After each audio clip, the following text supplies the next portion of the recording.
విచారణ లోతుగా చేపట్టేందుకు సిద్ధమయ్యారు. ఇప్పటికే పోస్ట్ మార్టం కూడా పూర్తయింది. మరి కాసేపట్లోనే హైదరాబాద్కి ప్రవీణ్ భౌతికాయం చేరుకోబోతోంది. సికింద్రాబాద్లోని సెంటనరీ బాప్టిస్ట్ చర్చికి ఆయన మృతదేహం రాబోతోంది. ఇక ఉదయం 10 గంటల నుంచి సాయంత్రం 4 గంటల వరకు కూడా విజిటర్స్ని అనుమతించబోతున్నారు. సాయంత్రం తిరుమలగిరి బాప్టిస్ట్ సమాధి తోటలో అంత్యక్రియలు జరగబోతున్నాయి. అయితే పెద్ద ఎత్తున క్రైస్తవ సంఘాలు, నేతలు, ప్రవీణ్ అభిమానులు ఇక్కడికి తరలి వచ్చే అవకాశం కూడా ఉంది. 2 రోజుల క్రితం రాజమండ్రి సమీపంలో పాస్టర్ ప్రవీణ్ అనుమానాస్పద స్థితిలో మృతి చెందడం పైన అనేక అనుమానాలు వ్యక్తమవుతున్నాయి. ఎట్టకేలకి పోస్ట్ మార్టం పూర్తయింది. మృతదేహాన్ని రాజమండ్రి నుంచి హైదరాబాద్కు తరలింపు ఇప్పటికే జరుగుతోంది. ఆల్రెడీ స్టార్ట్ అయిపోయారు. పాస్టర్ ప్రవీణ్ డెత్ పై ఎస్పీ నరసింహ సంచలన కామెంట్స్ చేశారు. దర్యాప్తు కోసం ప్రత్యేక బృందం ఏర్పాటు చేశామని చెప్తున్నారు. రోడ్డెక్కిన వందలాది మంది పాస్టర్లు, క్రైస్తవులకు సంబంధించి ఆ దృశ్యాలు ఎప్పటికప్పుడు ఆర్టీ మీకు చూపించింది. ప్రవీణ్ హంతకులను పట్టుకోవాలని వారంతా డిమాండ్ చేస్తున్నారు. ఒకసారి మనం విజువల్స్ చూడవచ్చు. ప్రవీణ్ పాస్టర్ మరణం పైన అనేక అనుమానాలు, రోడ్లెక్కి నిరసన తెలియజేయడం. 2 రోజులుగా ఒక అట్టుడికేటువంటి వాతావరణం మనం చూస్తున్నాము. సో ప్రవీణ్ ఆ రోజు సీసీటీవీ దృశ్యాలకు సంబంధించి కూడా ఆర్టీవీ ఎప్పటికప్పుడు మీకు చూపించింది. అనేక అనుమానాలు కూడా కనిపించాయి మీకు. హెడ్లైట్ ఎప్పుడు పగిలిపోయిందని, ఆయన కొంత వచ్చేటువంటి క్రమంలో హెడ్లైట్ పగిలిపోవడం, అక్కడ పడిపోయినటువంటి కర్ర పైన రక్తపు మరకలు ఉండడం, తను వేసుకున్న టీషర్ట్ పైన ఫుట్ ప్రింట్స్ ఉండడం, ఇలా అనేక అనుమానాలు అయితే ఉన్నాయి. బైక్ తనపై ఉండడం, ఇలా అనేక అనుమానాలు అయితే ఉన్నాయి. మరి అనుమానాలకు సంబంధించి పోలీసు ఇలా విచారణ చేపట్టి లోతుగా పరిశీలిస్తారా చూడాల్సిన అవసరం అయితే ఉంది. దీనికి సంబంధించి మరిన్ని అప్డేట్స్ మా ప్రతినిధి ప్రకాష్ అందిస్తారు. ప్రకాష్, సో రాజమండ్రి నుంచి ఆయన భౌతిక ఇప్పటికే హైదరాబాద్కి స్టార్ట్ అయిందా? అట్ ది సేమ్ టైం అసలు పోస్ట్ మార్టం రిపోర్ట్ బయటికి వచ్చిందా? పోస్ట్ మార్టంలో ఏవంటి అంశాలు పొందుపరిచి ఉన్నాయి?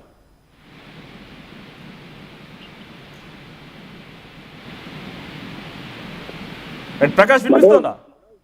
మనోజ్, ఏదైతే పాస్టర్ ప్రవీణ్ పగడాల భౌతిక గాయం అయితే నిన్న సాయంత్రం రాజమండ్రి నుంచి అయితే సాయంత్రం 4 గంటల ప్రాంతంలో బయలుదేరింది. ఈ నేపథ్యంలోనే ఈ రోజు ఉదయం అయితే హైదరాబాద్ 10 గంటల ప్రాంతానికి అయితే చేరుకోబోతుందని చెప్పేసి ప్రధానంగా తెలుస్తుంది. ఈ నేపథ్యంలోనే నిన్నంతా రాజమండ్రిలోనే మొత్తం ఉద్రిక్త వాతావరణం నడుమ మొత్తం ఈ యొక్క పోస్ట్ మార్టం ఏదైతే భౌతిక గాయాన్ని అంబులెన్స్ లో పోలీసులు భారీ ప్రహార మధ్య అయితే మొత్తం దాన్ని తరలించినటువంటి పరిస్థితి ఉంది. ఈ నేపథ్యంలోనే అక్కడ భారీగా ఉద్రిక్త వాతావరణంతో పాటు ఇక కార్యకర్తలు ఇంకా ఆందోళన చేసినటువంటి పరిస్థితి నిన్నంతా కూడా చూసాం. ఈ నేపథ్యంలోనే ఉదయం ఈ రోజు నిన్న సాయంత్రం 4 గంటల ప్రాంతంలో బయలుదేరినటువంటి పార్థివ దేహం అయితే ఈ రోజు ఉదయం 10 గంటల ప్రాంతానికి సికింద్రాబాద్ లో ఉన్నటువంటి సెంటనరీ బాప్టిస్ట్ చర్చ్ అక్కడ మృతదేహం అయితే రానుంది. అక్కడ ఉదయం 10 గంటల నుంచి సాయంత్రం 4 గంటల వరకు కూడా అక్కడ విజిట్ చేసేందుకు అనుమతి ఇచ్చారు. అలాగే భారీగా ఇక్కడ జిల్లా నలుమూల నుంచి కూడా పాస్టర్లు అయితే హైదరాబాద్ తనతో మృతదేహంతో పాటు ఇక్కడ నుంచి బయలుదేరినటువంటి పరిస్థితి ఉంది. ఈ నేపథ్యంలోనే అక్కడ పాస్టర్లు సాయంత్రం 4 గంటల వరకు అనుమతి ఇచ్చిన నేపథ్యంలో సాయంత్రం తిరుమలగిరి బాప్టిస్ట్ సమాధి తోటలో అంత్యక్రియలు అయితే పూర్తి చేస్తున్నట్టుగా అయితే కుటుంబ సభ్యులు అయితే చెప్తున్నారు. ఈ నేపథ్యంలోనే భారీగా తరలి వస్తున్నటువంటి క్రైస్తవ సంఘ నేతలకు అలాగే అభిమానులు కూడా ఎటువంటి ఇబ్బందులు కలగకుండా అక్కడ ఏదైతే అందరికీ అతని యొక్క మృతదేహం అందరూ కూడా అవి చూసేందుకు అక్కడ అన్ని ఏర్పాట్లు కూడా చేసినటువంటి పరిస్థితి ఉంది. ప్రధానంగా చూసుకుంటే క్రైస్తవ సంఘ నేతలు అక్కడికి చేరుకునేందుకు ఇప్పటికే బయలుదేరారు. 2 రోజులుగా రాజమండ్రిలో చూస్తే పానిక్ సిచ్యువేషన్ అంతా కూడా చూసుకుంటే రాజమండ్రిలో చాలా ఉద్రిక్త వాతావరణం 2 రోజులు కొనసాగింది. నిన్న సాయంత్రం కూడా మృతదేహం తరలించినప్పుడు కూడా పోలీసుల నడుమ చాలా అక్కడ గందరగోళ పరిస్థితులు అయితే నెలకొన్నాయి. భారీ ఎత్తున నలుమూల నుంచి వచ్చినటువంటి పాస్టర్లు అలాగే క్రైస్తవ సంఘ నేతలను కూడా అక్కడ రోడ్డెక్కి ఆందోళన చేసినటువంటి దృశ్యాలు కూడా చూసాం. ఈ నేపథ్యంలోనే ఒక పక్కన పోలీసులు కూడా జిల్లా ఎస్పీ నరసింహ కిషోర్ కూడా మీడియా సమావేశం నిర్వహించారు. అందులో కీలకమైన అంశాలు కూడా చెప్పినటువంటి పరిస్థితి ఉంది. ఎందుకంటే ప్రధానంగా అక్కడ జరిగినటువంటి పరిణామం, అక్కడ ప్రమాదం ఏ విధంగా జరిగింది, కేవలం రాత్రి సోమవారం బయలుదేరినటువంటి ఆయన 11 గంటల నుంచి అక్కడ 12 గంటల సమయంలో మధ్యలోనే ఏం జరిగిందనే దానిపై ఆయన మీడియాకైతే వివరించారు.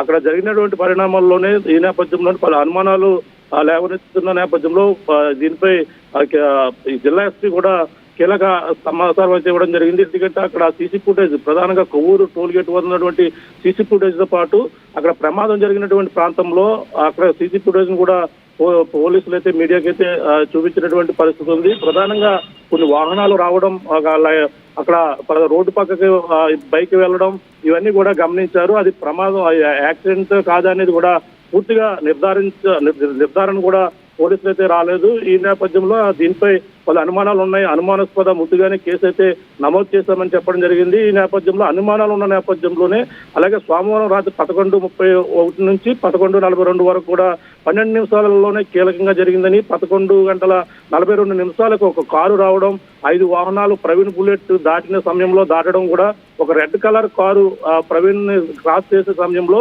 బుల్లెట్ కూడా పక్క నుంచి వెళ్ళినటువంటి పరిస్థితి ఉందని ఆయన కూడా చెప్పడం జరిగింది. ఆ అత్యధిక టెక్నాలజీ ఉపయోగించి ఆ కారు ఏవేవి కార్లు వెళ్ళాయి, అక్కడ ఆ సమయంలో ఏం జరిగిందనేది కూడా పూర్తి వివరాలు అయితే తెలియాల్సిన పరిస్థితి అని జిల్లా ఎస్పీ నరసింహకిషోర్ కూడా మీడియాకి అయితే చెప్పడం జరిగింది. అంతేకాకుండా అక్కడ ప్రధానంగా ముగ్గురు ఈ పలు అనుమానాలు ఉన్న నేపథ్యంలోనే ముగ్గురు సీనియర్ డాక్టర్లు అలాగే ఎంఆర్ఓ విఆర్ఓ నేతృత్వంలో పోస్ట్ మార్టం కూడా నిర్వహించారు. ఒక అక్కడ కెమెరాలు అంటే వీడియో కెమెరాల పర్యవేక్షణలో ఈ యొక్క పోస్ట్ మార్టం అయితే నిర్వహించినటువంటి పరిస్థితి. సమగ్ర దర్యాప్తు అయితే దీనిలో ఉంటుందని కూడా చెప్పడం జరిగింది. ఎందుకంటే దీనిపై పలు అనుమానాలు ఉన్నాయని చెప్పడం నేపథ్యంలోనే చాలా సెన్సిటివ్ గా తీసుకున్నారు. ఒక పక్కన ఏపీ సీఎం చంద్రబాబుతో పాటు నారా లోకేష్ కూడా దీనిపై స్పందించినటువంటి పరిస్థితి ఉంది. ఎందుకంటే నిన్న ఆందోళనలు 2 రోజుల పాటు జరిగినటువంటి పరిణామాలపై కూడా రిపోర్ట్ తీసుకున్నటువంటి పరిస్థితి ఉంది. అంతేకాకుండా దీనిపై ప్రత్యేకంగా శ్రద్ధ తీసుకున్నారు. నేను హోంమంత్రి అనిత కూడా మాట్లాడుతూ ఎటువంటి అనుమానాలు ఉన్నా సరే దీనిపై పూర్తి దర్యాప్తు అయితే కొనసాగుతుందని కూడా చెప్పిన నేపథ్యంలోనే ఓ పక్కన అందరూ కూడా